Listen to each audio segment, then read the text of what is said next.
Well, so I took 2 years of Spanish in high school. Going into the MTC, I felt pretty comfortable, thought I could learn pretty quick. By the end of the MTC, I thought I was fluent, just like everybody does. And then I walked off the plane in Monterrey and realized that I definitely wasn't. I think at the end of my training, so after 4.5 months in the mission, I could pretty much get around. After 6 months, I was pretty much fluent. After about 3 months of being there in Mexico, I could pretty much understand everything people were saying, although there are always things that you're not going to understand even at the end of your mission. But you'll understand 90% of what they're saying after your training. You'll be fluent after pretty much 6 months. A lot of missionaries get stressed, but I think as long as you're just taking advantage of your study time and language study and doing all you can to write down words that you don't know, maybe carry a little notebook with you. That's what I did to learn the language. I'd carry a little notebook with me and just write down words I didn't know, and then I'd look them up when I got home. I had missionary friends that brought a dictionary with them everywhere, and I don't know, I maybe wouldn't do that, but if that works for you, you can do it. But yeah, language comes. Just don't stress yourself out.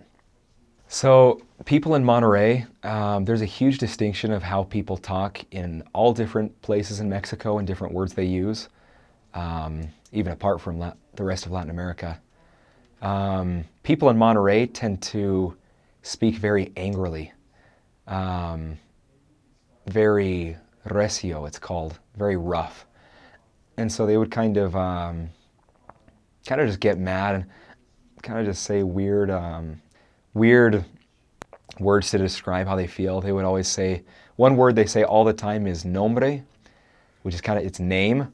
They say nombre, and they'd talk very, ¿por qué hizo eso? ¿Por qué está pasando eso? And it's kind of like they sound like they're mad at you, but it's kind of just their tone of voice.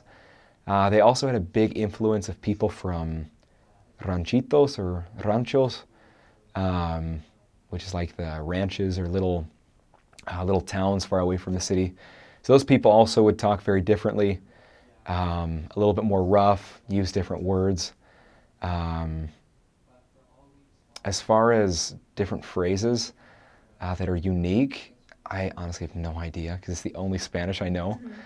But yeah, they say nombre all the time. So if you're a missionary that you don't know anything as you're going out, know the word nombre, know chido, which is awesome. Know, what else? Machín, you'll hear that as well, which is like mucho, like a lot, but it's a lot. You won't hear that as much, but it's good to know. But yeah.